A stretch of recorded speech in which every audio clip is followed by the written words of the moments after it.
नमस्कार प्रिय विद्यार्थियों। आज के वीडियो के माध्यम से हम लोग चर्चा करेंगे समाजशास्त्र के प्रथम प्रश्न पत्र से बनने वाले अति लघुत्तरीय, लघुत्तरीय और दीर्घोत्तरीय टाइप के बहुत ही महत्वपूर्ण प्रश्न और उनके उत्तर आपको कैसे लिखना है ये भी बताने का प्रयास हम करेंगे। सेमेस्टर 5 में 2 पेपर देने होते हैं हर एक सब्जेक्ट के। तो सोशियोलॉजी का जो पहला पेपर है इसमें आपको पढ़ना पड़ता है क्लासिकल सोशियोलॉजिकल थॉट, यानी शास्त्रीय समाजशास्त्रीय परिचय के बारे में आपको जानना होता है। ऐसे विचार जो शुरुआती समाजशास्त्र से शुरू हुए हैं और आधुनिकता तक आए हैं, यानी कि समाजशास्त्र के उदय से लेकर के और आधुनिक समाज में समाजशास्त्र का क्या रवैया या क्या प्रासंगिकता रही है, उन सभी चीज़ों को जो शुरुआती दौर से जो सिद्धांत देते चले आए विद्वान लोग, जो विचार दिए हैं, उन सभी विचारों को पढ़ते हुए हमको आगे बढ़ना। जैसे कि अगस्त काम्ट से परंपरा शुरू होती है, Herbert Spencer, Emile Durkheim, Max Weber और इसके अलावा और भी तमाम विद्वानों ने इसको थोड़ा सा और आगे बढ़ाया समाजशास्त्र को। तो इन सभी के सिद्धांतों, इन सभी के विचारों के बारे में आपको पढ़ना है, जानना है।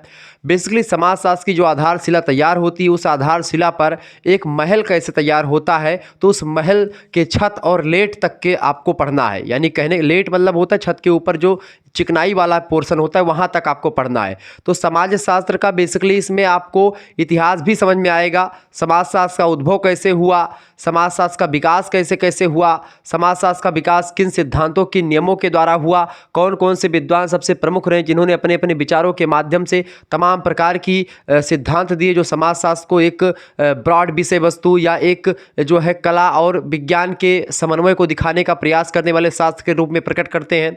तो कहीं ना कहीं पे आप देखेंगे कि समाजशास्त्र जो है उसका जो वास्तविक स्वरूप आपको देखने को मिलेगा आज, वो 5th सेमेस्टर में देखने को मिलेगा। इससे पहले आप लोग समाजशास्त्र के विभिन्न पहलुओं पर, विभिन्न संरचना के तत्वों पर अध्ययन कर रहे थे, लेकिन अब समाजशास्त्र के एक प्रकार से मेन टॉपिक पर आप चर्चा करेंगे जो कि 5th सेमेस्टर के क्लासिकल सोशियोलॉजिकल थॉट, शास्त्रीय समाजशास्त्रीय जो विचार हैं उनके बारे में आप पढ़ेंगे। 2025 में यहीं से क्वेश्चंस आने वाले हैं। सेमेस्टर 5 बीए अति लघुत्तरीय, लघुत्तरीय, दीर्घोत्तरीय क्वेश्चंस पिछले वर्ष में आपको कई प्रश्न यहाँ से देखने को मिलेंगे। तो यहाँ पर कुछ अति लघुत्तरीय प्रश्न हमने रखे हैं, आइए पहले उनको चर्चा करते हैं, फिर लघुत्तरीय को, दीर्घोत्तरीय को, सबको देखते हुए आगे बढ़ेंगे। ठीक है, तो परेशान बिल्कुल भी नहीं होना है। देखिए पहला क्वेश्चन आपके स्क्रीन पर आ चुका है, औद्योगिक क्रांति का क्या अभिप्राय है। देखिए औद्योगिक क्रांति और फ्रांस की क्रांति, औद्योगिक क्रांति इंग्लैंड से संबंधित है और फ्रांस की क्रांति फ्रांस से रिलेटेड है। 1789 में फ्रांस की क्रांति होती है, औद्योगिक क्रांति 17वीं शताब्दी 16वीं शताब्दी के आसपास होती है। कहने का तात्पर्य आपका ये है कि ये जो क्रांतियाँ हुई इससे एक प्रकार से पूरा का पूरा समाज बदला। क्रांति सामाजिक परिवर्तन का एक तत्व होता है, क्रांति के द्वारा समाज में परिवर्तन होता है। साथ ही साथ में जब आप बीए के 3rd सेमेस्टर में सामाजिक परिवर्तन और सामाजिक आंदोलन पढ़ रहे थे तो उसमें सामाजिक परिवर्तन के विभिन्न पहलुओं पर मैंने चर्चा करी थी, जिसमें सामाजिक परिवर्तन में हमने क्रांति, प्रगति, डेवलपमेंट यानी कि विकास और उद्विकास के बारे में चर्चा किया होगा। तो उद्विकास, विकास, क्रांति और प्रगति ये 4 एक प्रकार से फैक्टर होते हैं जिन माध्यमों से विकास होता है। क्रांति एक वेग आ जाती है और एक आमूलचूल परिवर्तन लाती है। प्रगति जो होती है एक सोची समझी रणनीति के तहत एक डेवलपमेंट की ओर बढ़ना होता है। डेवलपमेंट तो आप जानते हैं विकास होता है। उद्विकास एक लंबी प्रक्रिया होती है, जैसे एक जैविक प्राणी से एक मनुष्य जो है एक शिक्षित प्राणी बनता है इसमें। यानी कि जब मनुष्य जो है आदि मानव था वहाँ से लेकर के और आज का जो मानव पैंट शर्ट टाई लगा करके बढ़िया सा जो है और शीशा कंघी से बार बढ़िया सा झाड़ करके निकल रहा है, तो ये जो एक प्रकार से विकास हुआ है ये सब उद्विकास की प्रक्रिया के परिणाम स्वरूप संभव हो पाया है। तो ये चीज़ तो इसी में औद्योगिक क्रांति हो जाने से समाज का जो पूरा रवैया था, पूरा स्ट्रक्चर था, वो एक प्रकार से चेंज हुआ। तो औद्योगिक क्रांति का सामाजिक परिवर्तन में बहुत योगदान है, या ऐसा कहें कि सामाजिक या समाजशास्त्र की उत्पत्ति में सबसे इंपॉर्टेंट योगदान जो निभाती है वो औद्योगिक क्रांति निभाती है जो इंग्लैंड में घटित हुई थी। ठीक है, यह बात आप ध्यान रखेंगे। तो इस तरीके से चीज़ों को समझना आपको पड़ेगा ताकि आप और अच्छे तरीके से चीज़ों को समझ पाएँ। औद्योगिक क्रांति से आशय उन परिवर्तनों से है जिन्होंने यह संभव कर दिया कि मनुष्य उत्पादन के प्राचीन तरीकों को तोड़ करके बड़ी मात्रा में बड़े कारखानों में उत्पादन कर सके। यानी कि जो काम पहले 100 लोग मिलकर के करते थे, मशीनों के विकास से हुआ कि अब वही काम 10 लोग या 5 लोग मिलकर के कर रहे हैं। यानी औद्योगिक क्रांति आ जाने से बेरोजगारी की संख्या में बढ़ोतरी जरूर होगी, साथ ही साथ में समाज का जो संबंध था उन संबंधों में जो है परिवर्तन भी होगा। समाज को एक वैज्ञानिक दृष्टिकोण से देखा जाने लगता है, तमाम सारी चीज़ें। अगला प्रश्न, औद्योगिक क्रांति की दो प्रमुख विशेषताएं बताएं। प्रश्न ऐसे पूछेंगे, विशेषताएं। देखिए, पहली बात तो भाप की शक्ति से मशीनों को चलाना, यानी भाप का इंजन का विकास हुआ, जेम्स वाट जैसे विद्वान। औद्योगिक क्रांति की एक प्रमुख विशेषता है। दूसरा, उद्योगों के उत्पादन को बढ़ाने हेतु मशीनों का आविष्कार होने लगा, आवश्यक औजारों और उपकरणों का निर्माण होने लगा। इससे क्या हुआ कि जो काम अभी तक हाथ के द्वारा होता था, वो सारा का सारा काम मशीनों ने एक प्रकार से अपने हाथों में ले लिया और उच्च गुणवत्ता का और बहुत कम समय में, बहुत कम लागत में बहुत अधिक उत्पादन होने लगा। ऐसे में एक प्रकार से क्या हुआ, जो मनुष्य था वो एक प्रकार से बेरोजगारी की दर पर बढ़ता चला गया। तो समाज में कहीं ना कहीं पे यहाँ पर इसका सामाजिक प्रभाव बहुत पड़ा। औद्योगिक क्रांति के प्रमुख कारण क्या थे, क्यों आई थी ये क्रांति? देखिए, औद्योगिक क्रांति के प्रमुख कारण, पहला कारण था वैज्ञानिक अनुसंधान हो रहा था, यानी लगातार खोजें जारी थी। इस समय खोज खूब हो रही थी अलग अलग सेक्टर में। सामाजिक परिवर्तन भी खूब दबा के हो रहा था। इसके अलावा पूंजी का संचय हो रहा था। लोग एक प्रकार से पूंजी को इकट्ठा कर रहे थे ताकि उद्योगों को विकसित कर सके। खनिज संपदा का भी ज्ञान हो रहा था, तो अलग अलग जगहों पर खुदाई और छनाई, तमाम प्रकार के जो है माइंस, इन सभी का पता चल रहा था। भौगोलिक खोजें हो रही थी लगातार। लोग अलग अलग जगहों पर बेड़ा लेकर के, जहाजी बेड़ा लेकर के, कोई पानी में कूद गया, कोई स्थल मार्गों की खोज, कोई जल मार्गों की खोज लगने में जुट गया। वास्को डिगामा, कोलंबस जैसे महान विद्वान ये सब निकल चुके, जो है मैगलन, कोलंबस, सब आप देखते हैं। जनसंख्या वृद्धि भी हो रही थी, राष्ट्रीयता की भावना भी लोगों में पनप रही थी। तो ये सब भावनाएं या ये सभी कारण जो है कहीं ना कहीं पे उद्योगों को बढ़ाने के लिए प्रेरित होते हैं। लोग एक प्रकार से उद्योगों की तरफ ज़्यादा ध्यान देने लगते हैं। अगला क्वेश्चन आ चुका है, औद्योगिक क्रांति का सामाजिक जीवन पर कोई दो आर्थिक प्रभाव बताया, यानी कि इकोनॉमिकल इफेक्ट क्या पड़ा सामाजिक जीवन पर औद्योगिक क्रांति के आ जाने से। देखिए, आर्थिक प्रभाव ये पड़ा कि औद्योगिक क्रांति से न केवल आर्थिक संघर्ष में वृद्धि होती है, यानी इकोनॉमिकल जो कन्फ्लिक्ट था उसमें तो वृद्धि होती है, साथ ही साथ में उसका महत्व भी, यानी इम्पोर्टेंस जो होता है वो भी बढ़ जाता है। किसका इम्पोर्टेंस बढ़ जाता है? किसका? आर्थिक संघर्ष जो होता था उसमें वृद्धि हुई, लोग एक दूसरे से कंपटीशन करने लगे, साथ ही साथ में उसका इम्पोर्टेंस भी बढ़ गया। इसके अलावा औद्योगिक क्रांति से समाज में पूंजीवाद का विकास हुआ। पूंजीवाद यानी कैपिटलिज्म का विकास हुआ। कैपिटलिज्म यानी पूंजीवाद एक ऐसी विचारधारा है जिसमें उत्पादन के साधनों पर, उत्पत्ति के साधनों पर एक विशेष वर्ग का हाथ होता है जिसके पास पैसा है। उन्होंने मशीनों को बनाया, ठीक है, मशीनों को खरीदा, उद्योग स्थापित किए, उसमें काम करने वाले मजदूर होंगे। मजदूर केवल दिहाड़ी पर काम करेंगे या डेली बेस पर काम करेंगे या फिर वो एक प्रकार से मंथली बेस पर काम करेंगे, उनको पैसा मिलेगा और वो जो माल होगा उसको दोगुने तिगुने दाम पर बेच करके जो पूंजीपति वर्ग होगा वो और पूंजी को संचय करेगा और दूसरी फैक्ट्री स्थापित करेगा। तो ये पूंजीवाद का हो गया, यानी सरकार का कोई मतलब यहाँ पर बहुत कम मात्रा में उत्पत्ति के साधनों पर पूंजीपतियों का एक प्रकार से इसमें दबदबा बन चुका था। अगला क्वेश्चन आपके स्क्रीन पर आ चुका है, फटाफट से आप देखेंगे। प्रत्यक्षवाद। प्रत्यक्षवाद एक विचारधारा है, एक विशेष मतलब एक सिद्धांत है जिसको दिया है किसने? प्रत्यक्षवाद को अगस्त काम्ट नाम के विद्वान। अगस्त काम्ट वह व्यक्ति है बेटा जो समाजशास्त्र के जनक हैं। 1838 ईस्वी में समाजशास्त्र को सोशियोलॉजी शब्द के नाम से सबसे पहले पुकारने वाले विद्वान है फ्रांस के एक विद्वान जिनका नाम है अगस्त काम्टे। अगस्त काम्टे ने 1838 में समाजशास्त्र को सोशियोलॉजी कहा। इससे पहले भी उन्होंने ही सोशियो फिजिक्स कहा था उसको, यानी सामाजिक भौतिकी के नाम से कह पुकारा था।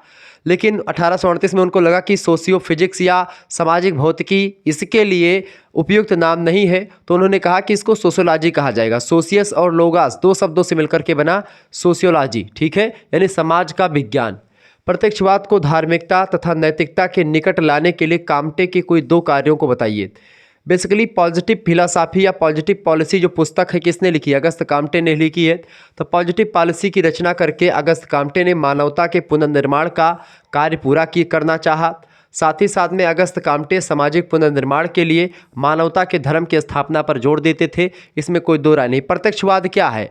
प्रत्यक्षवाद का सीधा सीधा मतलब है जैसे कोई घटना घटित हुई, अब उस घटना को हमने देखा, घटना को देखा नहीं, ठीक है, और वैसे अगर कोई उस घटना के बारे में हमको आकर के बताए कि भैया फलाने घटना ऐसे हुई थी, तो हम उस बताने वाले व्यक्ति पर विश्वास नहीं करेंगे। हम कहाँ पर जाएंगे? घटना स्थल पर जाएंगे, घटना के बारे में 4-10 लोगों से पूछेंगे, घटना को देखेंगे, घटना पर तार्किक निष्कर्ष निकालेंगे, घटना कैसे हुई, क्यों हुई, किस कारण से हुई, सारी जानकारी इकट्ठा करेंगे और अपने आंखों देखा हाल प्रत्यक्ष डायरेक्ट टू डायरेक्ट हम घटना के स्थल पर जाकर के उसका अवलोकन करेंगे, निरीक्षण करेंगे, परीक्षण करेंगे, उसके बाद में कोई सिद्धांत हम लाएंगे। तात्पर्य यह है बेटा कि घटना प्रत्यक्षवाद का प्रत्यक्ष माने हुआ जाए के जहाँ पर घटना घटित है, हुआ जाए के बढ़िया से देखो सुनो और देख सुने के बाद महीन फिर वह करे बारे में लिखो आंखों देखा हाल। ठीक है, वह हुए प्रत्यक्षवाद, यानी केहू बताए विश्वास नाई करे है। अगस्त कामटे यह कहा था कि कौनो सिद्धांत दिए हुए, कौनो नियम बतावे हुए, वह से पहले का करो जहाँ घटना घटित भय हुआ जाओ, जहाँ रिसर्च करे है हुआ जाओ, देखो सुनो, अपने आँखी से देखो, दू बड़ी आँख ना दिखाए पड़े तो चश्मा लगवाए लियो और चश्मा लगवा कर आराम से देखो, निरीक्षण करो, परीक्षण करो, एनालिसिस करो, डाटा का विश्लेषण करो, वकरे बाद ही तब निष्कर्ष निकालो। वो सिद्धांत हुए प्रत्यक्षवाद। ठीक है, जीवन में भूलबो अब ना भूलबो, अगर भूल गयो तो जान लो हमारा पढ़ाई बेकार होएगा। चलो, तो ये चीज है प्रत्यक्षवाद। प्रत्यक्षवाद की दो विशेषताएं बताओ। प्रत्यक्षवाद के दिहिस अगस्त कामटे दिन के हुए, अगस्त कामटे समाजशास्त्र के जनक हुए, पिता हुए, फादर ऑफ सोशियोलॉजी हुए। चलो, प्रत्यक्षवाद की दो विशेषताएं बताइए। पहली विशेषता बेटा, प्रत्यक्षवाद वैज्ञानिक आधार पर प्राप्त ज्ञान पर विश्वास करता है, यानी कि कोई भी ज्ञान मिलेगा वो क्यों आया, कैसे आया, कहाँ से आया, सुव्यवस्थित, सुसंगठित एवं क्रमबद्ध ज्ञान ही विज्ञान होता है। तो इस मापदंडों पर अगर वह ज्ञान खरा उतरता तभी उस ज्ञान को हम अपनाएंगे, अन्यथा नहीं अपनाएंगे।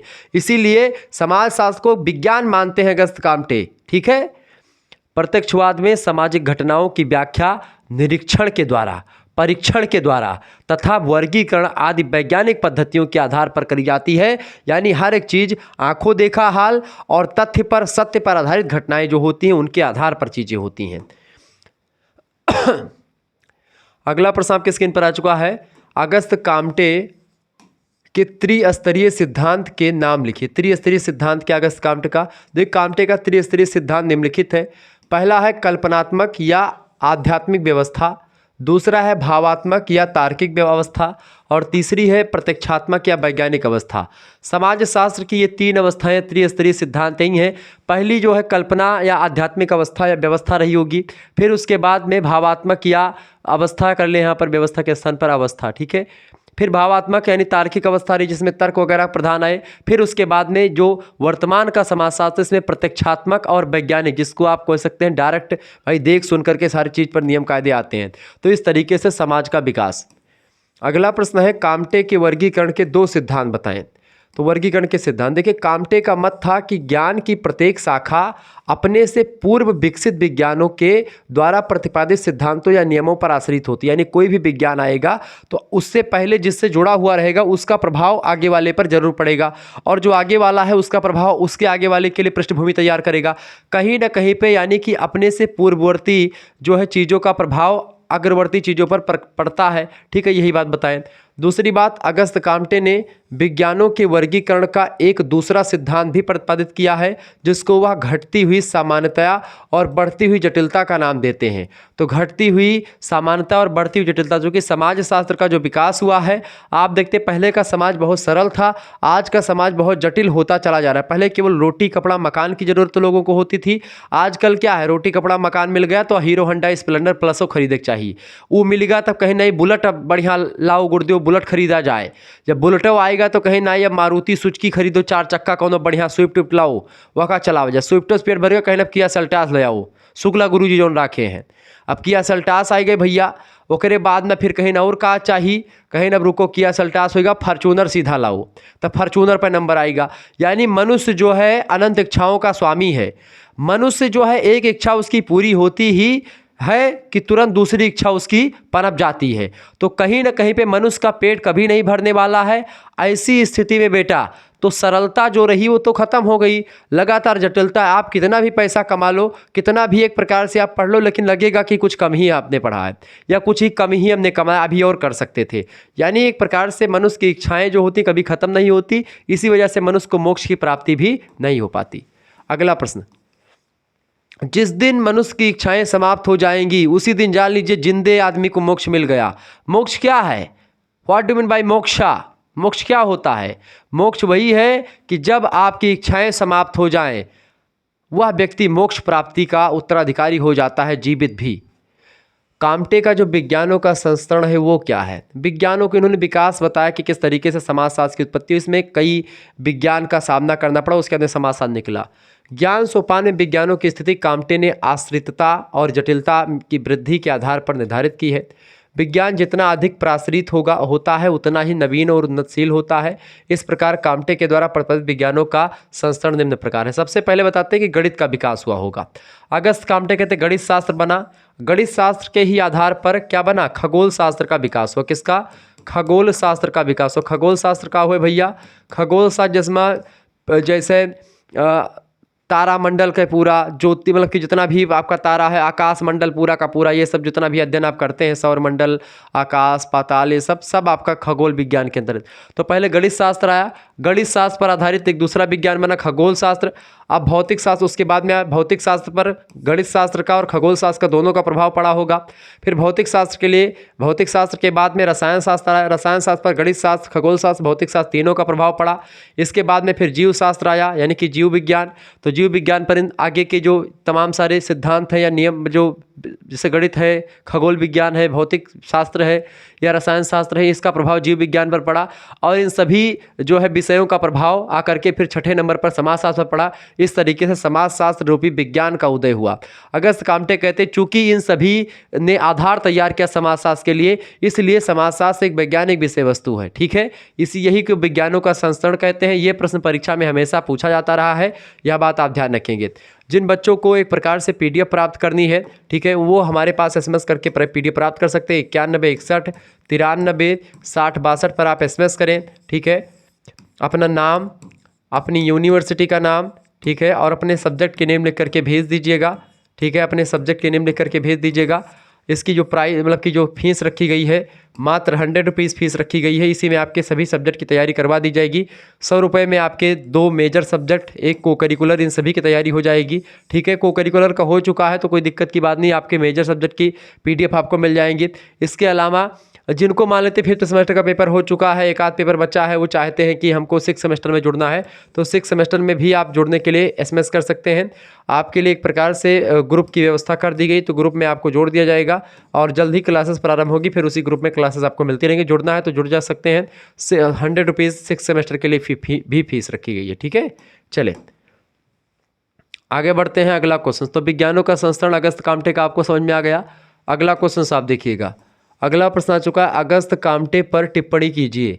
अगस्त काम्टे फ्रांस का रहने वाला था। उसका जन्म 19 जनवरी 1798 ईस्वी को हुआ था, फ्रांस में मोंटेपोलियर नामक स्थान पर। अगस्त काम्टे समाज सेवक भी था। काम्टे को ही समाजशास्त्र का वास्तविक जनक भी माना जाता है। साथ ही साथ में अगस्त काम्टे ने 1838 में समाजशास्त्र को सोशियोलॉजी कहा, उससे पहले सामाजिक भौतिकी भी उसी ने कहा था। इसके साथ साथ प्रत्यक्षवाद का सिद्धांत दिया अगस्त काम्टे ने। ठीक है, इसके अलावा विज्ञानों के संस्करण की बात करी। समाजशास्त्र को उसने क्या कहा? समाजशास्त्र को वैज्ञानिक विषय वस्तु के रूप में सामने रखा। इसके अलावा अगस्त काम्ट जो है उसकी मृत्यु जो है 1857 ईस्वी में हो जाती है। ठीक है, ध्यान रखेंगे इस बात को। तो यह है काम्टे की प्रमुख रचनाओं के नाम लिखें। देखिए, अगस्त काम्टे की कई रचनाएं हैं। पहली रचना है समाज के पुनर्संगठन के लिए आवश्यक कार्य हेतु एक कार्यक्रम में उसने एक प्रकार से जो लेक्चर दिया वो। इसके अलावा विज्ञानवादी राजनीति के सिद्धांत नाम की पुस्तक लिखी। इसके अलावा कैचिज्म ऑफ पॉजिटिविज्म। ठीक है, इसके अलावा पॉजिटिव फिलोसॉफी, पॉजिटिव पॉलिटी, ये सब पुस्तकें भी इन्हीं की हैं। क्लियर। नेक्स्ट क्वेश्चन आप देखें, प्रत्यक्षवाद क्या होता है? प्रत्यक्षवाद क्या है भैया? देखिए, प्रत्यक्षवाद सामाजिक विचारधारा काम्टे की एक अद्भुत देन है।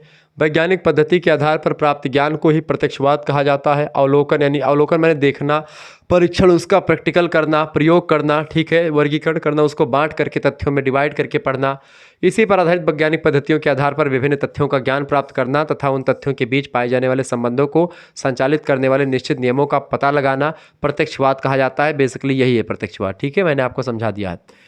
प्रत्यक्षवाद का क्या आधार है अथवा काम्टे का प्रत्यक्षवाद किस पर आधारित है? तो अगस्त काम्टे ने अनुभव, प्रयोग और वर्गीकरण पर अपने प्रत्यक्षवाद को आधारित किया था।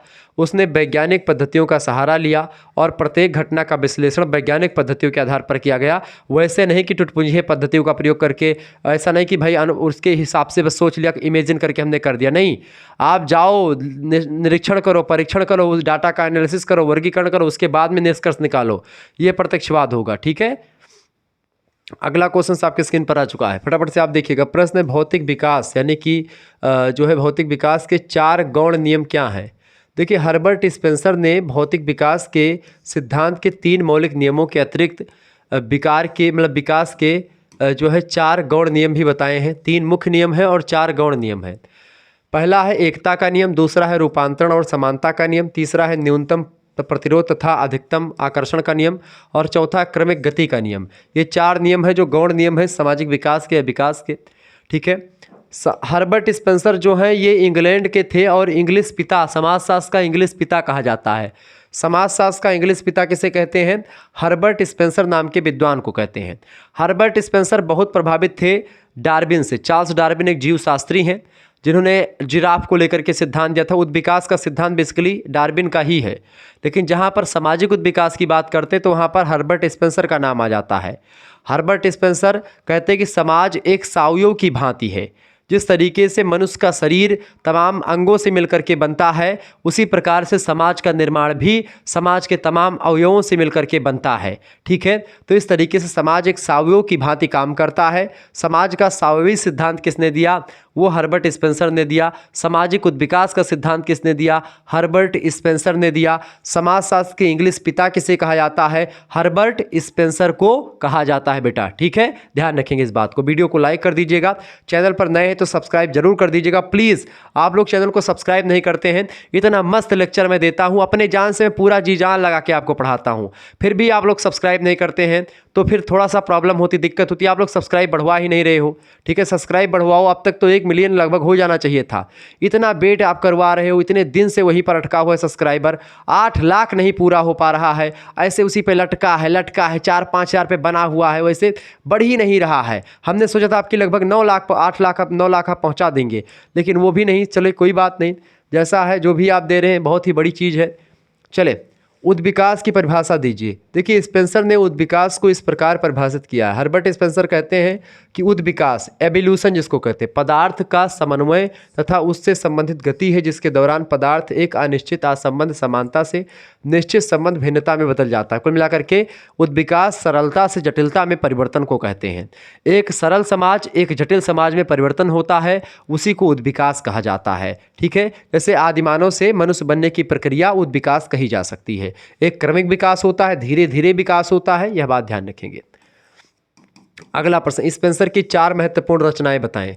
देखिए, स्पेंसर की कई रचनाएं हैं, जैसे सोशल स्टैटिस्टिक्स नाम की एक रचना लिखी हर्बर्ट स्पेंसर ने। फर्स्ट प्रिंसिपल इनकी बहुत फेमस पुस्तक है, बहुत फेमस पुस्तक है फर्स्ट प्रिंसिपल। इसके अलावा principles of ethics, principles of biology, ये 4 पुस्तकें इनकी बड़ी फेमस है। नोट डाउन कर लीजिए, जिनमें सबसे फेमस है फर्स्ट प्रिंसिपल नाम की पुस्तक। ठीक है, ये बात आप ध्यान रखेंगे। हर्बर्ट स्पेंसर कौन था? हर्बर्ट स्पेंसर इंग्लैंड का एक प्रतिभा संपन्न समाजशास्त्री था जिसने प्राणी शास्त्र के सिद्धांतों के आधार पर समाज का विश्लेषण प्रस्तुत करने का प्रयास किया। उसने सार्वभौमिक सिद्धांतों का यानी यूनिवर्सल सिद्धांत जो हर एक सिचुएशन में खरे उतरते हैं, उसकी सहायता से सभी विज्ञानों के बीच एकता स्थापित करने का भी प्रयास किया। किसने? हर्बर्ट स्पेंसर ने। प्रभावित किससे थे? डार्विन से। अगला प्रश्न है, R.K. मर्टन का मध्य क्षेत्रीय सिद्धांत क्या है? मध्य क्षेत्रीय सिद्धांत क्या? हर्बर्ट मर्टन का, R.K. मर्टन। देखिए, नित्य प्रति के अनुसंधानों में बहुतायत से विकसित होने वाली मामूली कार्यवाहक उपकल्पना एक ऐसी कल्पना जो एक सिद्धांत का सांचा या सिद्धांत का एक कच्चा चिट्ठा को उपकल्पना कहते हैं, तथा एक महान अवधारणात्मक योजना का निर्माण करने वाली केवल मात्र कल्पनाओं के मध्य सिद्धांत हैं।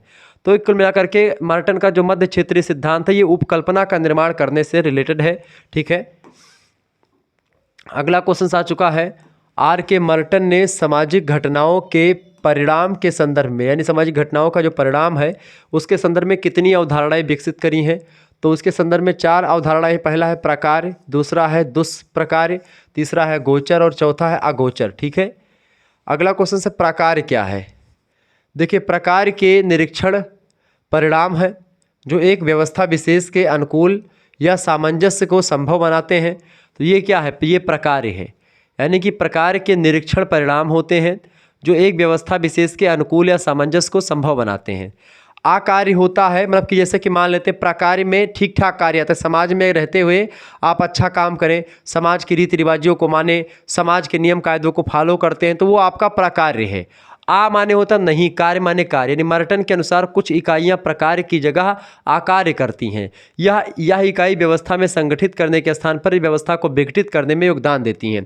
मतलब कुछ ऐसे व्यक्ति होते हैं समाज में जो चोरी चकारी चमारी गुंडई डकैती तमाम प्रकार की चीज़ें करते हैं, झूठ बोलते, दुनिया भर का सामाजिक नियमों का उल्लंघन करते हैं, समाज के लोगों की बात को नहीं सुनते हैं, सामाजिक नियम कायदों को एकदम से जो है ख़त्म कर देते हैं, उनका कोई मतलब नहीं रहता उनके समक्ष। तो ऐसे व्यक्ति जो होते हैं बेटा, ऐसे व्यक्ति जो होते हैं वो एक प्रकार से यहाँ पर होते हैं, यानी कि वो आकार्य करते हैं।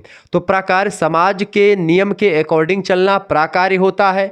समाज के नियमों का उल्लंघन करना जिससे समाज का विघटन होता है, समाज का नियम कायदा जिससे फॉलो नहीं होता है, वो आकार्य होता है। तो ये प्राकार्य और आकार्य में अंतर भी हो सकता है आर के मर्टन के द्वारा। ठीक है, गोचर का है भैया, गोचर का हुए गोचर या प्रकट प्रकार, यानी ऐसे प्रकार ऐसे कार्य जो कि आपको स्पष्ट तरीके से दिखाई पड़ते हैं। प्रकट या गोचर प्रकार वे हैं जो व्यवस्था के अनुकूलन या सामंजस्य में अपना योगदान देते हैं तथा व्यवस्था में अंश ग्रहण करने वालों के दूसरे के द्वारा मान्य एवं इच्छित होते हैं। यानी कि जो समाज में जैसे जो प्रकार होता है ठीक उसी तरीके से प्रकट आकार या गोचर आकार जो आपको दिखते हैं, जो एक प्रकार से व्यवस्था को अच्छा बनाते हैं, बस वही होता है। अगोचर प्रकार क्या होता है? अगोचर प्रकार अप्रकट प्रकार वे होते हैं जिन्हें ना तो कर्ता जानता है कि हम क्या कर रहे हैं, ठीक है, और ना ही चाहता है, ना इसका इरादा रखता है, लेकिन ऐसे प्रकार उसी के व्यवहारों से प्राप्त होते हैं। यानी वो जानता नहीं कि समाज का नियम का विरुद्ध हम जा रहे हैं कि नहीं जा रहे हैं, तो वो होता है अप्रकट प्रकार। ठीक है, यह बात आप ध्यान रखेंगे। क्लियर? तो इस तरीके से ये होता है गोचर अगोचर। गोचर और अगोचर में अंतर क्या होता है? देखिए, प्रकट प्रकार को गोचर प्रकार या गोचर, और इसको जो है अगोचर कहते हैं अप्रकट को। तो प्रकट प्रकार कर्ता के द्वारा इच्छित होता है, जबकि अगोचर या अप्रकट प्रकार इच्छित नहीं होता है। यानी वो जानता नहीं कि हम अच्छा कर रहे हैं कि बुरा कर रहे हैं अगोचर में, और इसमें जानता है कि भाई हम जो कर रहे हैं उसका क्या प्रभाव समाज पर पड़ेगा। क्लियर? अगले विद्वान है टालकैट पार्सन्स। टालकैट पार्सन्स के अनुसार सामाजिक व्यवस्था की संरचना के कितने अंग होते हैं? तो 4 अंग होते हैं बेटा। कौन कौन से? सामाजिक क्रिया, ठीक है, दूसरा होता है भूमि का परिस्थिति, तीसरा है कर्ता, और चौथा सामूहिकता। ये 4 अंग होते हैं सामाजिक व्यवस्था के स्ट्रक्चर के, सोशल सिस्टम के स्ट्रक्चर के। ठीक है, 4 अंग होते हैं। भूमि की परिस्थिति कैसी है, सामाजिक क्रिया कैसी होती है, वहाँ पर कर्ता कौन है, और सामूहिकता किस तरीके से है, सामूहिक भावना कैसी है। अगला क्वेश्चन आप देखेंगे। अगला प्रश्न आ चुका है, पार्सन्स के सामाजिक क्रिया के 3 तत्व बताएं। टालकैट पार्सन्स के सामाजिक क्रिया, सोशल जो एक प्रकार से क्रिया है, सामाजिक क्रिया, उसके 3 तत्व कौन कौन से हैं? देखिए, टालकैट पार्सन्स ने सामाजिक क्रिया के 3 तत्व बताए हैं। पहला है असामाजिक व्यवस्था, दूसरा है व्यक्तित्व व्यवस्था, तीसरा है सांस्कृतिक व्यवस्था। ये 3 तत्व होते हैं सामाजिक क्रिया के। अगला प्रश्न है, टालकैट पार्सन्स के अनुसार सामाजिक क्रिया के प्रमुख अंग कौन कौन से हैं? देखिए, एक होता है कर्ता, एक अन्य कर्ता, एक परिवेश, और एक कर्ता का उन्मेष। ठीक है, ये सब उसके अंग होते हैं। टालकैट पार्सन्स की 2 कृतियों के नाम लिखे हैं, 2 रचनाएं। देखिए, द सोशल सिस्टम नाम की रचना टालकैट पार्सन्स की है। कौन सी? द सोशल सिस्टम पुस्तक के लेखक कौन है? टालकैट पार्सन्स है। और इसके अलावा the structure of social action, the structure of social action पुस्तक भी टालकैट पार्सन्स की है। यह बात आप ध्यान रखेंगे। अगला प्रश्न है, पार्सन्स का जन्म कब और कहाँ हुआ था? तो टालकैट पार्सन्स का जन्म 1902 ईस्वी में अमेरिका के एमहार्ट नामक स्थान पर एक समृद्ध शास्त्र घराने में हुआ था। ठीक है, ठीक ठाक घराने में इनका जन्म हुआ था, इसमें कोई दो राय नहीं है। तो ये थे टालकैट पार्सन्स। आगे देखते हैं, ऐसे ही प्रश्न आपकी परीक्षा में आते रहते हैं, ये बात आप ध्यान रखेंगे। चले, अगला क्वेश्चन आपके स्क्रीन पर पूछा जा सकता है, इसे दीर्घ उत्तरीय लघु उत्तरीय में प्रश्न आएंगे। देखिए, एक विषय के रूप में समाजशास्त्र की उत्पत्ति को संक्षेप में बतलाइए। ठीक है, लघु उत्तरीय में प्रश्न आ सकता है, दीर्घ उत्तरीय में भी पूछा जा सकता है, संक्षेप में करके विस्तृत वर्णन कीजिए, लिख सकता है। देखिए, समाजशास्त्र शब्द के गढ़ने का श्रेय अगस्त काम्टे को जाता है। 1798 में जन्म हुआ था अगस्त काम्टे का। मृत्यु हुई थी 1857 ईस्वी को। 1838 में उन्होंने सबसे पहले सोशियोलॉजी शब्द का जो है प्रयोग किया। काम्टे अपने समय की प्रचलित दार्शनिक और आध्यात्मिक पॉइंट ऑफ व्यू से सामाजिक घटनाओं की अध्ययन प्रणाली से संतुष्ट बिल्कुल भी नहीं थी। जो उस समय थी घटनाओं का अध्ययन करने के लिए चीज़ें या सिद्धांत, वो बिल्कुल पर्याप्त नहीं थे और ठीक ठाक भी नहीं थे। इसलिए आप एक ऐसे विज्ञान का सृजन करना चाहते थे जो कि उस समय प्रचलित आध्यात्मिक तथा दार्शनिक विचार से पूर्णतः विमुक्त हो, अलग हो, जो सामाजिक घटनाओं का अध्ययन वैज्ञानिक ढंग से करे, ऐसी पद्धति का प्रयोग करने के पक्ष में थे, ऐसे सिद्धांत के पक्ष में थे अगस्त काम्टे। अगस्त काम्टे जी का विश्वास था कि सामाजिक घटनाओं का अध्ययन एक विशेष अध्ययन क्षेत्र है जो व्यक्ति के सामूहिक जीवन की अभिव्यक्ति होती है। जिस प्रकार प्राणी शास्त्र के अंतर्गत समस्त व्यक्तिगत या सामाजिक या समाज संबंधी विषय तथा उससे संबंधित नियमों का अध्ययन सम्मिलित होता है, उसी प्रकार सामूहिक जीवन और उससे संबंधित आधारभूत नियमों के अध्ययन के लिए एक पृथक विज्ञान की आवश्यकता होती है। काम्टे ने इस विज्ञान को पहल सामाजिक भौतिकी कहा, सोशियोफिजिक्स की संज्ञा दी। 1838 ईस्वी में जब एक प्रकार से उनको लगा कि सोशियोफिजिक्स नाम ठीक नहीं है, तो उन्होंने फिर इसको बदल करके 1838 ईस्वी में अपने नवीन विज्ञान का नाम समाजशास्त्र रखा। ठीक है, इस प्रकार आपने स्वयं को समाजशास्त्र का पिता नाम से विभूषित भी करवाया, यानी सोशियोलॉजी के फादर ऑफ सोशियोलॉजी भी कहे जाते हैं। इसी विज्ञान को आगे चल करके जॉन स्टुअर्ट मिल ने 1843 में इंग्लैंड में परिचित कराया। हर्बर्ट स्पेंसर ने इसी स्तर पर समाजशास्त्र का पालन पोषण किया, इसीलिए समाजशास्त्र का इंग्लिश पिता हर्बर्ट स्पेंसर को भी कहा जाता है। तो समाजशास्त्र के कहीं न कहीं पे प्रणेता या उद्भव में सबसे ज़्यादा योगदान अगस्त काम्टे का, फिर Herbert Spencer, Max Weber, Emile Durkheim, John Stuart Mill, ऐसे तमाम प्रकार के और विद्वान हैं जिन्होंने एक प्रकार से इसको, टालकैट पार्सन्स हो गए, ठीक है, और भी विद्वान आर के मर्टन हो गए, इन सभी लोगों ने अपनी भूमिका निभाई और इन सभी लोगों ने समाजशास्त्र को आगे बढ़ाने में बहुत मदद की। तमाम प्रकार के सिद्धांत, तमाम प्रकार के नियम कायदे दी, इस समाजशास्त्र की विषय वस्तु को एक प्रकार से विशालता मिली। ठीक है, आगे बढ़ते हैं अगला क्वेश्चन। अगला प्रश्न आपकी स्क्रीन पर आ चुका, फटाफट से आप देखेंगे। प्रश्न बहुत ही जबरदस्त है। प्रश्न है, आधुनिक समय में प्रमुख समाजशास्त्रियों का संक्षेप में उल्लेख कीजिए। देखिए, आधुनिक समय के समाजशास्त्रियों में सबसे पहला नाम आता है पेट्रिम सोरोकिन का। पेट्रिम सोरोकिन का नाम उल्लेखनीय है। आपका समाजशास्त्रीय सिद्धांतों में सामाजिक तथा सांस्कृतिक गतिशीलता का सिद्धांत अत्यधिक लोकप्रिय रहा है। पेट्रिम सोरोकिन जो है, इनके अनुसार समाजशास्त्र समस्त प्रकार की सामाजिक घटनाओं की समान विशेषताओं और उनके पारस्परिक संबंधों और कोरिलेशंस यानी सह संबंधों का विज्ञान है। क्या ये कहते हैं कि समाजशास्त्र समस्त प्रकार की जो सामाजिक घटनाएं होती हैं, उन सामाजिक घटनाओं की जो सामान्य विशेषता होती है और जो पारस्परिक संबंध होते हैं सामान्य विज्ञानों के सामाजिक घटनाओं की, उसका सहसंबंधों का विज्ञान होता है। कोई समाजशास्त्री इसे पसंद करे या ना करे, परंतु यही समाजशास्त्र की वास्तविक अध्ययन वस्तु होती है। समाजशास्त्र के विकास में जिन समकालीन पर स्वर्गीय समाजशास्त्रियों ने अपना योगदान दिया, उनमें Pitirim Sorokin, Talcott Parsons, Robert K Merton, जिनको आर के मर्टन कहते हैं, इनके नाम उल्लेखनीय। ये सब समाजशास्त्री जिसको Auguste Comte, Herbert Spencer, Max Weber, Emile Durkheim ने थोड़ा सा उत्पत्ति के या उसको पालन पोषण किया, उसको कहीं ना कहीं पे आधुनिक धरातल पर ला करके और उसको एक नवीन मोड़ देने का काम Talcott Parsons, R K Merton और पेट्रिम सोरोकिन ने किया। जीवित विदेशी समाजशास्त्रियों में doctor Howard, professor Karl H Hoering, professor Fernando एवं Cardoso, professor Wilfred Dumont, professor Joji Watanuki, और महिला समाजशास्त्रियों में professor Pauline Young, professor Margaret Archer, professor Christine Calvin, professor Elizabeth Jelin, इन सभी ने एक प्रकार से आधुनिक संदर्भ में बहुत काम किया है समाजशास्त्र में। ठीक है, और भी समाजशास्त्री हैं भारतीय समाजशास्त्रियों में, आप देखते हैं राधा कमल मुखर्जी जी हो गए, प्रोफेसर योगेंद्र सिंह हो गए, ठीक है, और इसके अलावा GS घुरिये महोदय हो गए। इन सभी लोगों ने भारतीय समाजशास्त्र में बड़ा योगदान दिया। तो इस तरीके से तमाम सारे विद्वानों ने समाजशास्त्र को आगे बढ़ाने में कोई कसर नहीं छोड़ी। आगे देखते हैं, अगला क्वेश्चन आपके स्क्रीन पर आ चुका, फटाफट से आप देखेंगे। दुर्खीम के द्वारा,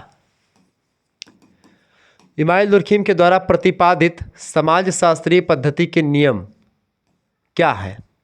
देखिए, दुर्खीम ने समाजशास्त्र को प्राकृतिक विज्ञानों के समान ही एक स्वतंत्र विज्ञान प्रमाणित करने का प्रयास किया।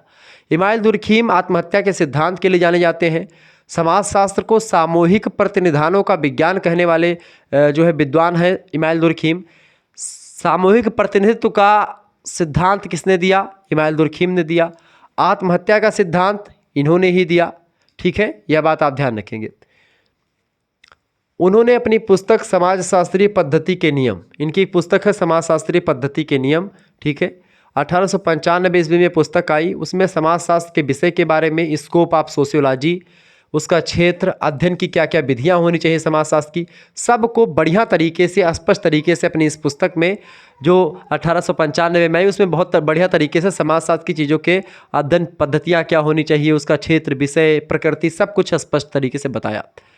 और यह तथ्य निरूपित किया कि हमें समाज का अध्ययन पूर्णतया वैज्ञानिक विधियों के द्वारा ही करने चाहिए, यानी कि जिस तरीके से अगस्त काम्टे पूर्णतः वैज्ञानिक विधियों के प्रयोग के द्वारा समाजशास्त्र के अध्ययन की बात करते हैं, उस तरीके से इमानुएल दुर्खीम भी करते हैं। सामाजिक घटनाओं के परिप्रेक्ष्य में अध्ययनकर्ता को सदैव ही अनुमान, कल्पना और संभावना आदि प्रातीतिक विवेचना से पूर्णतः अलग ही रहना चाहिए, यानी कि आपको अनुमान, कल्पना, इमेजिनेशन करके समाजशास्त्र के सिद्धांतों में नहीं पिरोना है। आपको स्पष्ट अवलोकन, निरीक्षण, परीक्षण, वर्गीकरण के द्वारा आप चीज़ों को, घटना को समझें, परखें और उसके बाद में निर्णय निकालें। अन्यथा सही निष्कर्षों की निकालना संभव नहीं होगा। जब आप कल्पना होंगे, आप ऐसा प्रतीत करेंगे कि ऐसा हुआ होगा, इमेजिन करेंगे, तो ऐसा दिक्कत हो जाएगा, ठीक है। चलें, नेक्स्ट क्वेश्चन आपकी स्क्रीन पर आ चुका बेटा। प्रश्न आ चुका, यांत्रिक और स्वाभाविक एकता क्या होती है? यांत्रिक और स्वाभाविक एकता में डिफरेंस क्या क्या है?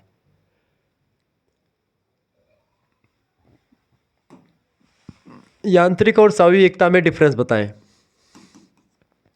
देखिए, पहला डिफरेंस, यांत्रिक एकता का आधार समाज में व्याप्त समानता होती है, यानी कि समानता जो होती है इसके आधार पर यांत्रिक एकता होती है, जबकि स्वाभाविक एकता का आधार भिन्नता और विशिष्टता होती है, ठीक है। इसमें यानी यांत्रिक एकता जो होती है ये समाज में व्याप्त जो समानता होती है उस पर काम करती है, उसके आधार पर होती है, जबकि स्वाभाविक एकता का आधार भिन्नता और विशिष्टता होती है। दूसरी बात, यांत्रिक एकता का संबंध खंडात्मक सामाजिक संरचना से होता है, जबकि स्वाभाविक एकता का संबंध संगठित संरचना से होता है, ठीक है। तो स्वाभाविक एकता संगठित संरचना है। जैसे स्वाभाविक एकता क्या होती है, जैसे मनुष्य का शरीर बना हुआ है, इसमें सारे अंग आपस में जुड़े हुए, सबका अलग अलग काम है, तो ये स्वाभाविक एकता है, ठीक है, ये बात ध्यान रखेंगे।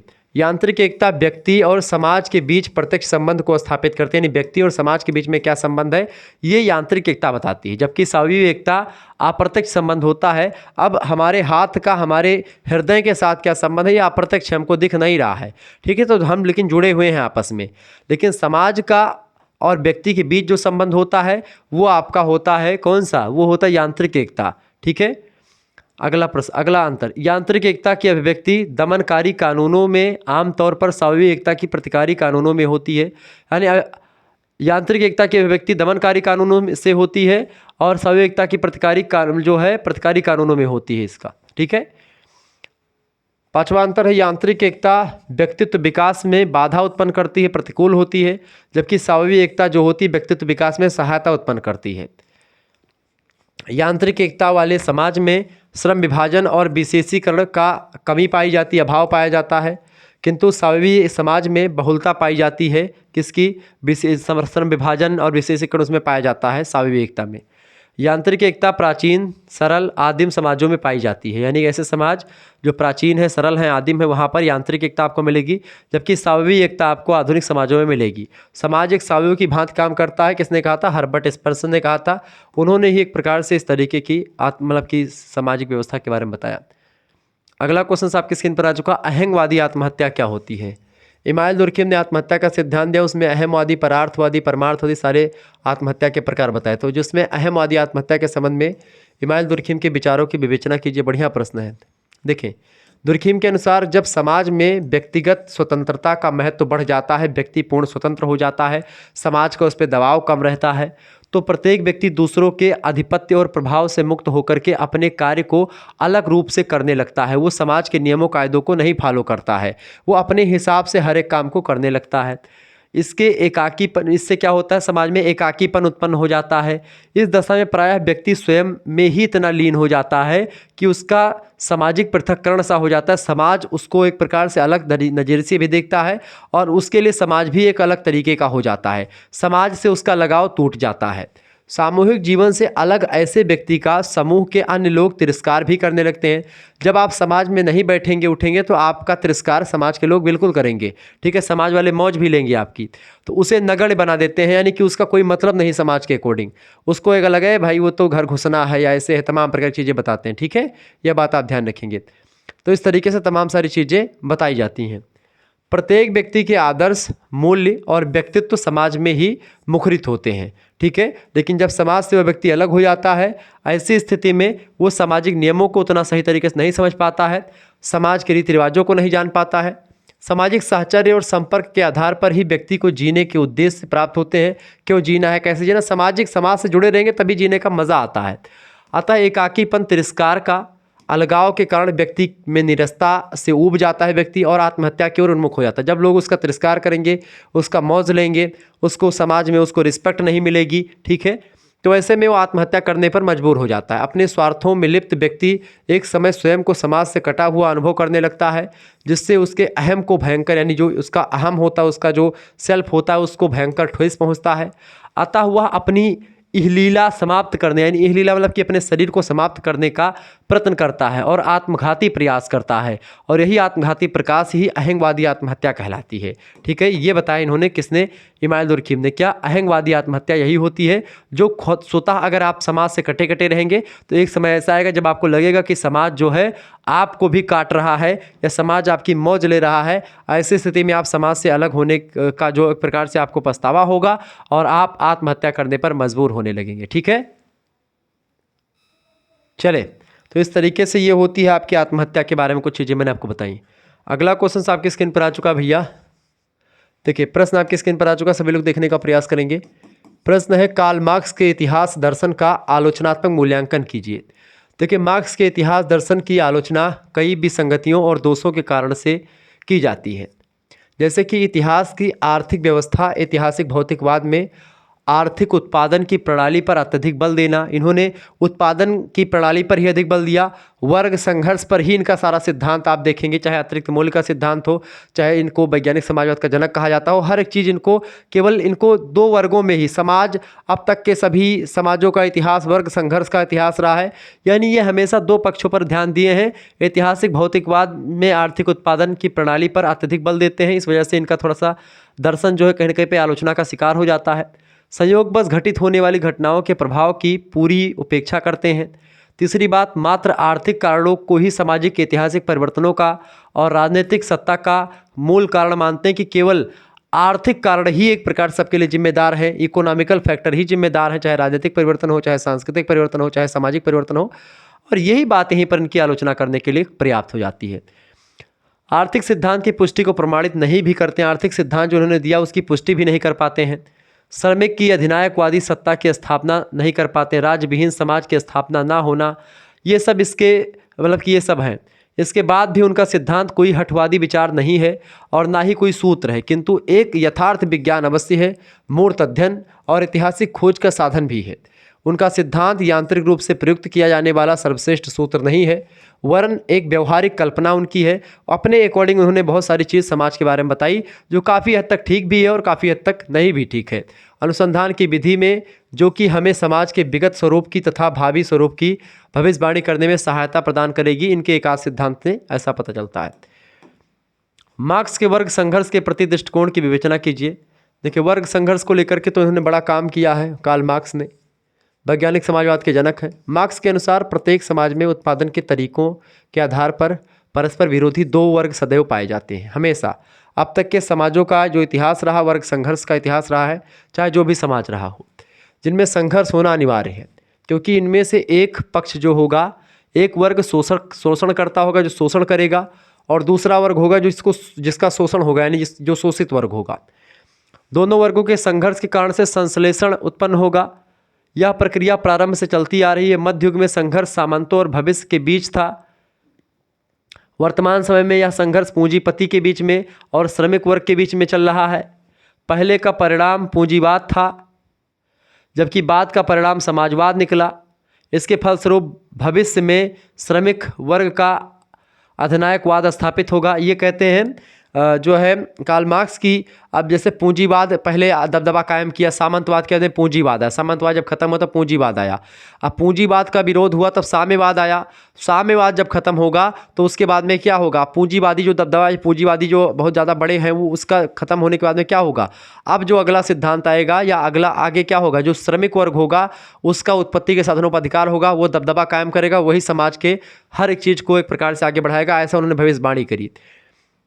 जो पूंजीवाद के अंतिम अवशेषों को दूर करके अंतिम रूप से एक वर्ग विहीन समाज की स्थापना करेगा, यही सच्चा साम्यवाद होगा जिससे कोई किसी का शोषण नहीं कर सकेगा, ये कार्ल मार्क्स ने कहा। ठीक है, यानी कार्ल मार्क्स ने कहा कि एक मतलब कि वर्ग विहीन समाज की कल्पना करने के पक्ष में इन्होंने काम किया।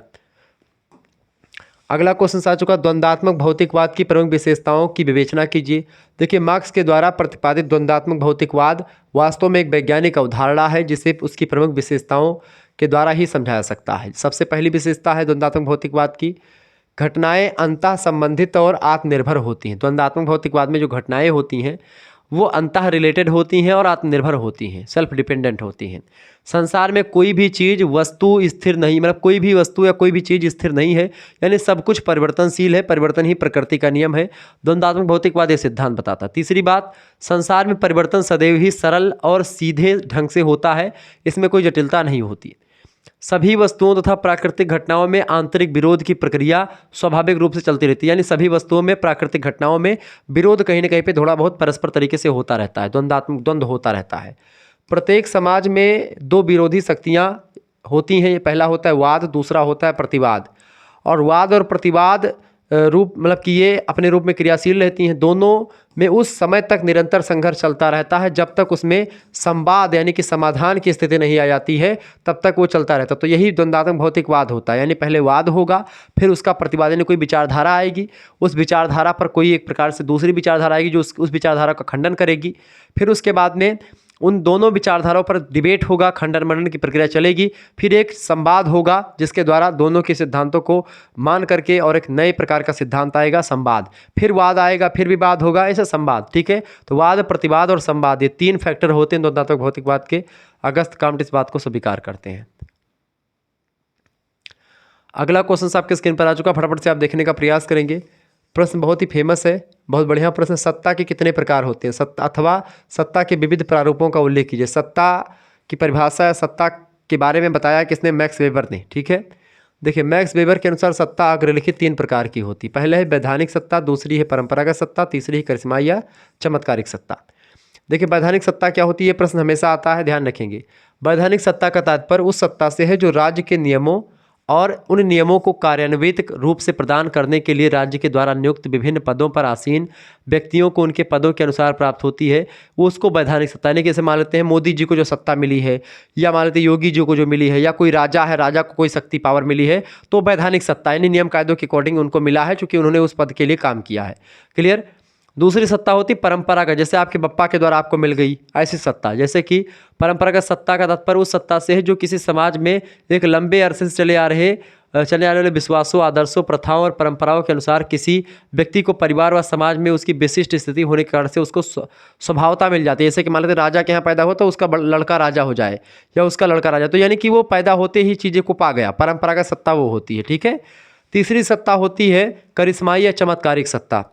करिश्माई या चमत्कारिक सत्ता वह सत्ता होती है, इसका मतलब होता है उस सत्ता से जो वैधानिक और परंपरागत आधारों पर आधारित ना हो करके कुछ करिश्माओं या चमत्कारों के पर आधारित होती है, और यह उन्हीं व्यक्तियों को प्राप्त होती है जिनमें एक विलक्षण, अद्भुत और अनोखी चमत्कारिक शक्तियाँ पाई जाती हैं, जो एक प्रकार से चाहे किसी क्षेत्र में टैलेंटेड हो या कोई भी मतलब कोई अच्छा काम किए हों, तो वो ऐसी सत्ता। ठीक है। जैसे विराट कोहली के पास खेलने की शक्ति है, बहुत बढ़िया तरीके से खेलते हैं। रोहित शर्मा हो गए या पैट कमिंस हो गए, मिचेल स्टार्क हो गया, ऐसे तमाम प्रकार के और भी, जैसे कि जो है क्या नाम है उसका, रोनाल्डो और ये मैसी, ये सब जैसे खेल में आपकी बढ़िया सत्ता इनको मिल गई क्योंकि इन्होंने खेल के दम पर बहुत आगे नाम कमाया। ऐसे ही कोई तीरंदाजी में है, कोई मतलब अलग अलग क्षेत्र में, कोई पढ़ने में बहुत आगे है। ऐसे कौटिल्य था, एक बच्चा छोटा सा सारी चीज़ों को जानता था। ऐसे ही आप देखते बागेश्वर बाबा के पास चमत्कारिक सत्ता है। ठीक है, चीज़ों को जान जाते हैं। ऐसे ही तमाम लोगों के पास अपने अपने टैलेंट, अनुभव के साथ सत्ता होती है। तो ऐसी सत्ता चमत्कारिक या करिश्माई सत्ता होती है। आगे देखते हैं। अगला क्वेश्चन आपके स्क्रीन पर आ चुका है। प्रश्न आप देखेंगे, प्रकारवाद क्या है। देखिए, प्रकारवाद की अवधारणा के अंतर्गत समाज की विभिन्न इकाइयों, अंगों, समुदायों, समितियों, संस्थाओं आदि के कार्यों को जानने का प्रयत्न किया जाता है। यानी प्रकार जो होता है, बेसिकली प्रकार ऐसे कार्य जो समाज के नियम कायदों को सीखने में मदद करते हैं। समाज की इकाई क्या क्या है, समाज के अंग क्या है, समुदाय क्या है, समितियां क्या है, संस्थाएं क्या हैं, वो सब जानने में मदद करता है प्रकार। प्रकार एक अच्छा काम होता है। प्रकार वस्तुतः सामाजिक इकाई का परिणाम होता है जो समाज की स्थिरता, निरंतरता और उसके अस्तित्व को बनाए रखने के से संबंधित किसी आवश्यकता को पूर्ण करता है। इस दृष्टिकोण के द्वारा यह ज्ञात करने का प्रयास किया जाता है कि अमुक इकाई संपूर्ण व्यवस्था या समाज के अस्तित्व को कायम रखने में कौन सा कार्य करती है। अमुक माने कोई भी, ठीक है। प्रकारवादी सिद्धांतों की मान्यता के अनुसार सामाजिक व्यवस्था के अस्तित्व को बनाए रखने के लिए कुछ मात्रा में व्यवस्था और स्थायित्व अनिवार्य होता है। यानी कि प्रकार जो है समाज के अकॉर्डिंग काम करना, समाज के अनुकूल काम करना, समाज के नियम कायदों को फॉलो करना लोगों का, वो प्रकारी होता है। और इसके विपरीत आकार्य होता है, समाज को चुनौती देता है, ठीक है। अगला क्वेश्चन आपके स्क्रीन पर आ चुका है। प्रकारवाद या प्रकार्यद की आधारभूत मान्यताओं की विवेचना कीजिए। आर के मार्टन ने प्रकारवाद के विश्लेषण में 3 आधारभूत मान्यताओं का उल्लेख करते हुए उनकी उपयोगिता को चुनौती दी है। पहली बात, प्रथम मान्यता तो मार्टन समाज की प्रकार्यात्मक एकता संबंधी स्वयं सिद्ध कथन मानते हैं, जो यह मान करके चलता है कि वह सामाजिक व्यवस्था के लिए प्रकार्यात्मक है। मार्टन दूसरी मान्यता को सर्वव्यापी प्रकारवादी स्वयं सिद्ध कथन मानता है, जिसके अनुसार यह मान करके चला जाता है कि समस्त प्रमापीकृत सामाजिक या सांस्कृतिक स्वरूपों, संस्थाओं या भागों के प्रकार सकारात्मक यानी पॉजिटिव होते हैं। तीसरा, मार्टन की तृतीय मान्यता है प्रकारवाद के अनिवार्यता के स्वयं सिद्धि कथन की ओर निर्देशित करता है, जिसके अनुसार कुछ संस्थाएं समाज के लिए अनिवार्य होती हैं, जैसे परिवार का होना समाज के लिए अनिवार्य है, सामाजिक स्तरीकरण सोशल स्ट्राटिफिकेशन का होना अनिवार्य है, ठीक है, विवाह का होना अनिवार्य है। ये तीनों आधारभूत मान्यताएं विश्वास की वस्तु के अतिरिक्त कुछ नहीं होती हैं। कुल मिलाकर के प्रकार एक अच्छा काम होता है, समाज के नियम कायदे, समाज के रीति रिवाजों को, समाज की मान्यता को बनाए रखता है। यह बात आप ध्यान रखेंगे। आगे बढ़ते हुए भी चीज़ों को जानने का प्रयास करते हैं।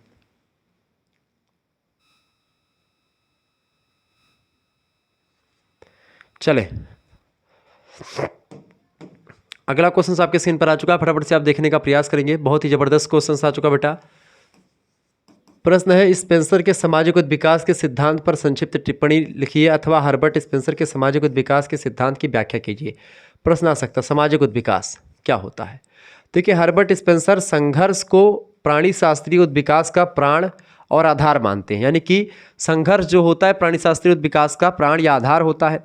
समाज में भी संघर्ष प्रतियोगिता के द्वारा होता है, कंपटीशन के द्वारा, या तो युद्ध होता है। इन सभी चीज़ों से प्रारंभ होता है या देखने को मिलता है। समाज में युद्ध का उद्देश्य विरोधी पक्ष को समाप्त करना। युद्ध में किसी भी रूप में, मतलब युद्ध किसी भी रूप में हो, उसका उद्देश्य विरोधी पक्ष की समाप्ति करना ही होता है, कि हमारा जो कंपटीटर है उसको हराया जाए। यही संघर्ष प्राणी शास्त्रीय विकास में भी निर्बलों का निरसन, यानी जो निर्बल होते हैं उनको दबा दिया जाता है, बलों को जीवित रखने के लिए किया जाता है। यानी कि ऐसे व्यक्ति जैसे कि लैमार्क ने कहा कि भाई जो प्रकृति के अनुकूल रह सके वो जिंदा रहे, बाकी सब मर गए। ऐसा सेम चीज़ उन्होंने, जैसे डार्विन ने कहा कि भाई जिनको जिंदा रहना था वो जिंदा रह गए, यानी जो सबल होंगे वो जीवित रहेंगे, जो निर्बल होंगे वो मारे जाएंगे, ठीक है। युद्ध के कारण समाज में उन्नति होती है, नए आविष्कार और संगठनों का जन्म होता है। संघर्ष या युद्ध के भय से व्यक्ति एक दूसरे के निकट सहायता के लिए आते हैं और एक दूसरे पर निर्भर भी रहते हैं। इस प्रकार समाज में संघर्ष का नियम भी लागू होता है। इसका एक महत्वपूर्ण कारण बतलाते हुए एक विद्वान ने कहा है कि प्रकृति जगत में जिस उदारता के साथ मनुष्यों की उत्पत्ति करती है, उतनी उदारता से वह उसकी रक्षा नहीं कर सकती है। यानी कि आप तो आ गए समाज में, लेकिन समाज में आपको ही एक प्रकार से अंडरस्टैंडिंग करना है, समायोजन करना है। निष्कर्ष यह है कि उक्त वर्णन के आधार पर यह निष्कर्ष निकलता है कि स्पेंसर ने सामाजिक विकास के सिद्धांत को भौतिक विकास तथा प्राणी शास्त्रीय विकास के सिद्धांतों पर डिपेंड माना है, आधारित माना है। यानी किस तरीके से भौतिक विकास करना है, प्राणी शास्त्रीय विकास, तो ये एक प्रकार से उद्विकास के सिद्धांत से ही रिलेटेड है। बेसिकली क्लियर, उद्विकास यही है कि भाई समाज का विकास हो रहा है, समाज में लगातार भौतिकता का विकास हो रहा है, युद्ध हो रहा है, ऐसे में तमाम प्रकार के और आविष्कार हो रहे हैं, तो ये विकास होता है। अगला क्वेश्चन आपके स्क्रीन पर आ चुका है, समाज और सावयव में समानताएं बताएं। देखिए, समाज और सावयव में समानताएं स्पष्ट कीजिए। पहला समानता, समाज व शरीर दोनों का विकास धीरे धीरे होता है। चाहे समाज की बात करें तो उसका भी विकास धीरे धीरे होता है, शरीर का विकास भी धीरे धीरे होता है, विभिन्न अंगों का। समाज और शरीर प्रारंभ में सरल होते हैं, यानी पहले सरल होता है समाज और शरीर दोनों, लेकिन फिर धीरे धीरे करके जटिलता की ओर बढ़ते हैं। जैसे कि समाज पहले क्या था, रोटी कपड़ा मकान की इच्छा थी, आज के तमाम प्रकार की इच्छाएं बढ़ गई हैं। ऐसे ही मनुष्य के शरीर की इच्छाएं होती हैं। ठीक है, समाज व शरीर का जो जो विकास होता है, उसके अंगों का भी भिन्न भिन्न रूप में उसका विकास भी उसी के अकॉर्डिंग होता है। उसके कार्य व निश्चित हो जाते हैं कि भाई हाथ का काम ये है, पैर का काम ये है। ऐसे ही समाज के अलग अलग संस्थाओं का अलग अलग जो चीज़ें हैं उसका काम अलग अलग हो जाता है। समाज का शरीर मतलब समाज का शरीर दोनों के अंगों में, समाज और शरीर दोनों के अंगों में पारस्परिक निर्भरता पाई जाती है। एक अंग दूसरे अंग की सहायता के बिना कार्य नहीं कर सकते। संस्था, समिति, जो है समाज, समूह, ये सब एक दूसरे से रिलेटेड होते हैं। समाज के विभिन्न अंग, संस्था, समिति संपूर्ण समाज के लिए और संपूर्ण के संपूर्ण मतलब कि शरीर के संपूर्ण अंग संपूर्ण शरीर की रक्षा के लिए काम करते हैं। बिल्कुल ठीक बात है। अपना अस्तित्व बनाए रखने के लिए समाज व शरीर दोनों ही वितरण व संचार व्यवस्था को बनाए रखते हैं। प्रत्येक अंग का कार्य निर्धारित होता है और वह यंत्रवत अपना कार्य नियमित रूप से संपूर्ण सावियों के लिए करता रहता है। यानी जैसे कि हाथ का काम है भाई कि खाना या फिर रक्षा करना, तो हाथ वो काम कर रहा है। ऐसे पैर का काम है चलना या फिर कुछ भी करना, तो वो पैर कर रहा है अपना। आँख का काम है देखना, वो देख रहा है निरंतर। ठीक है, तो इस तरीके से समाज के समिति का क्या काम है, संस्था का क्या काम है, समूह का क्या काम है, सब अपना अपना काम कर रहे हैं। ठीक है, तो सावियों यानी समाज एक सावियों की तरह होता है। ये हर्बर्ट स्पेंसर ने कहा था कि समाज एक शरीर की भांति होता है। ठीक है, ये बात आप ध्यान रखेंगे। आगे बढ़ते हैं। अगला क्वेश्चन आपकी स्क्रीन पर आ चुका, फटाफट से आप देखने का प्रयास करेंगे। बढ़िया क्वेश्चन आ चुका बेटा। प्रश्न, द रिपब्लिक किसकी अमर पुस्तक है? द रिपब्लिक पुस्तक प्लेटो की अमर पुस्तक है। ठीक है, पॉलिटिक्स पुस्तक अरस्तु की है। अगला प्रश्न, इथिक्स और पॉलिटिक्स किसकी रचना है? एथिक्स और पॉलिटिक्स अरस्तु की रचना है, जिसमें अरस्तु ने मानव की सामाजिक राजनीतिक प्रकृति को सर्वप्रथम स्पष्ट शब्दों में स्वीकार किया।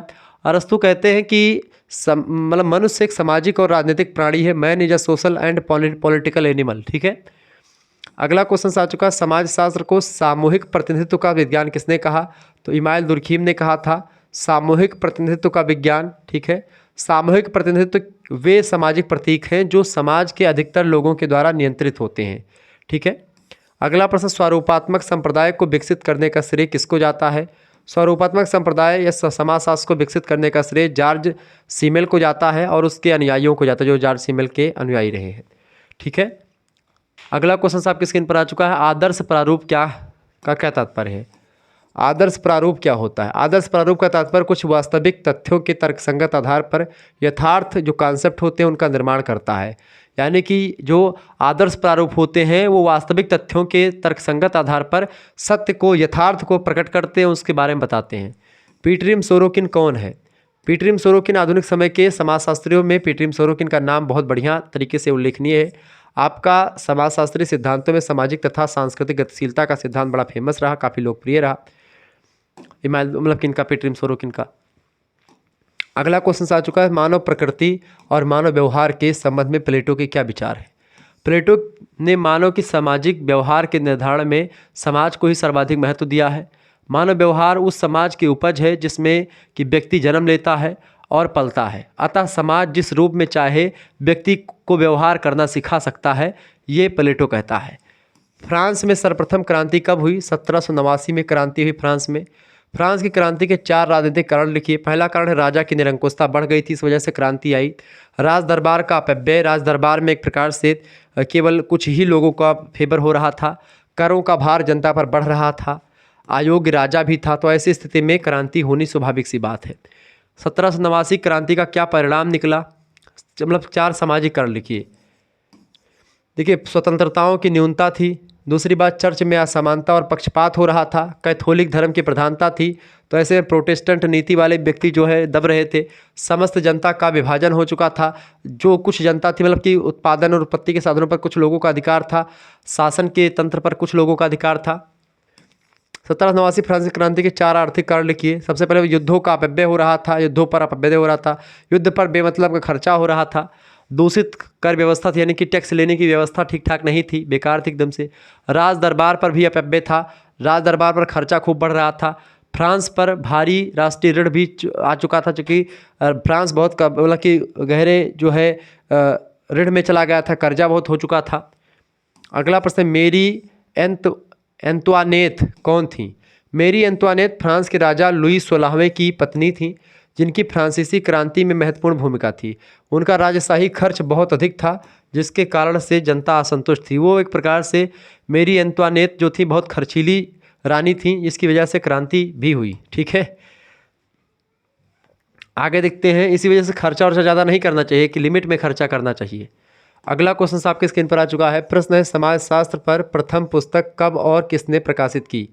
19वीं शताब्दी के उत्तरार्ध में, यानी लगभग 1873 में सर्वप्रथम इंग्लैंड में हर्बर्ट स्पेंसर ने समाजशास्त्र पर पहली पुस्तक प्रकाशित करवाई।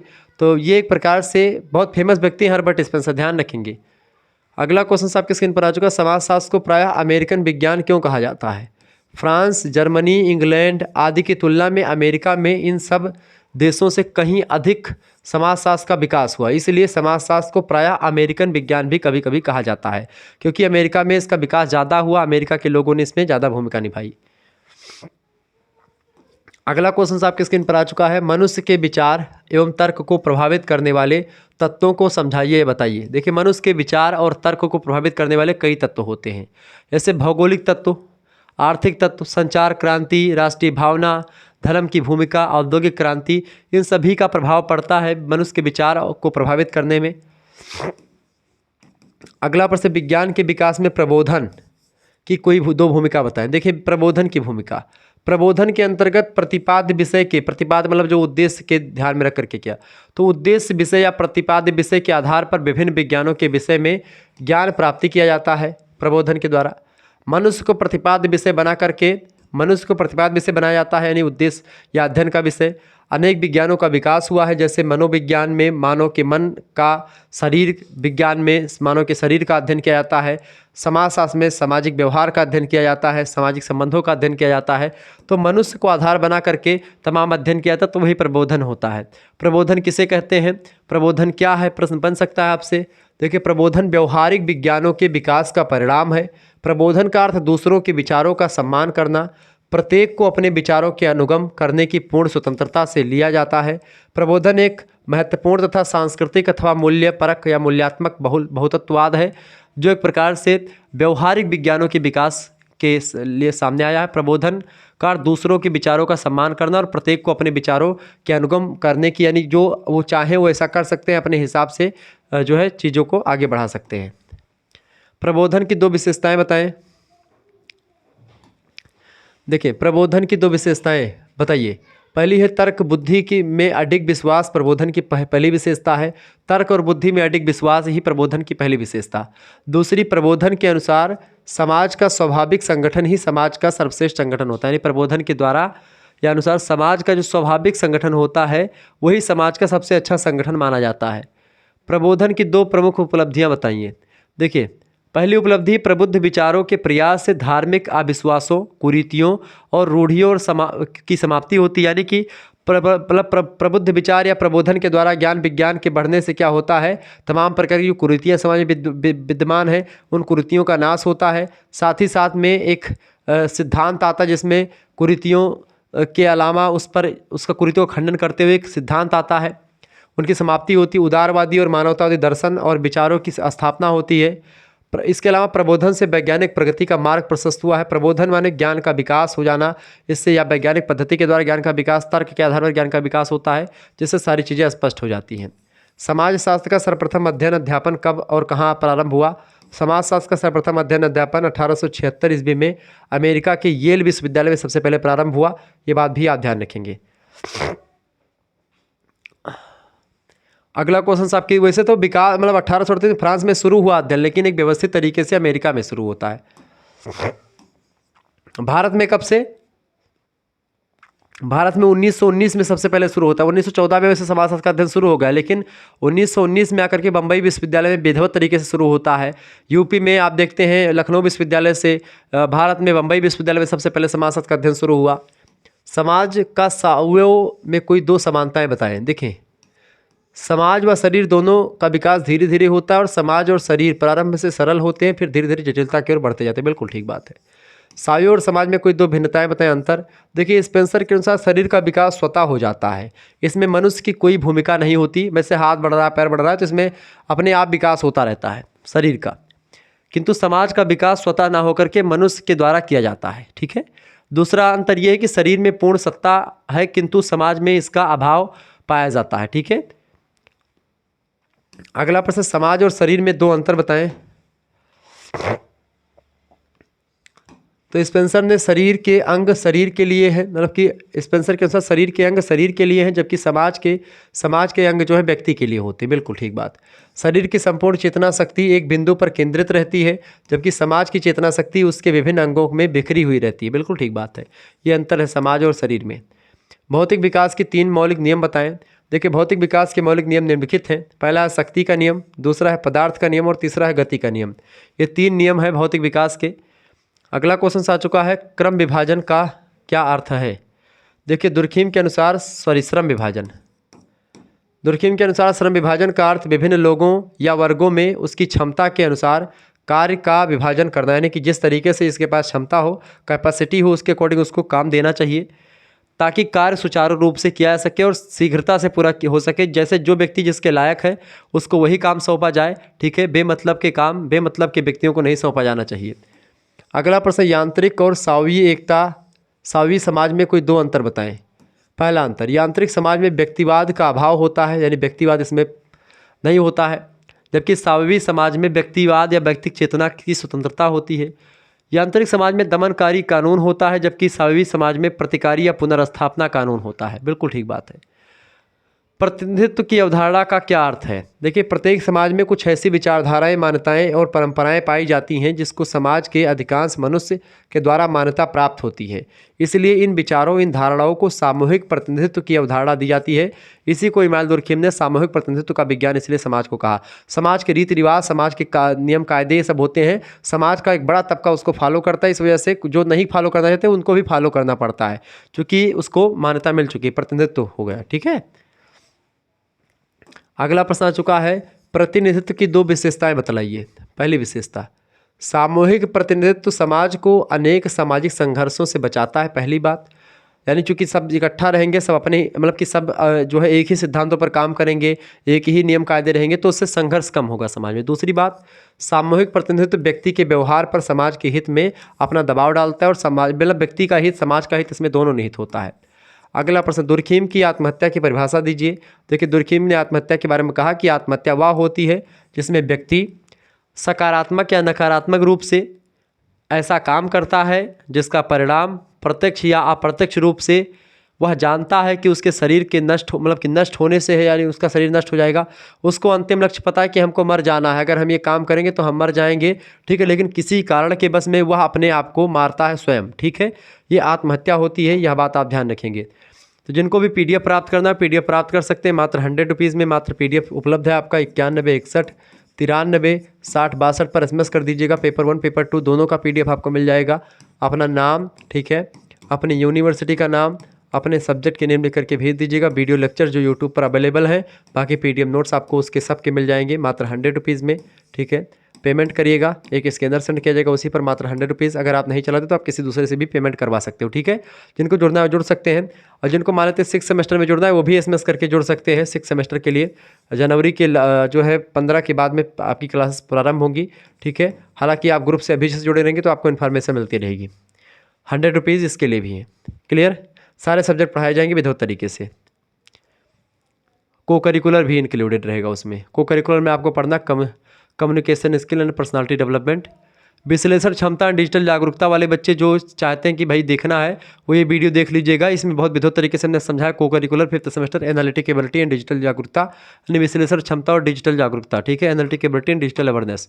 मिलते हैं फिर नेक्स्ट वीडियो में बेटा, तब तक के लिए जय हिंद जय भारत। आप सभी का बहुत बहुत धन्यवाद हमारे से जुड़ने के लिए। इसी प्रकार से अपना प्यार हमेशा बनाए रखेंगे। बहुत बहुत धन्यवाद आप सभी का।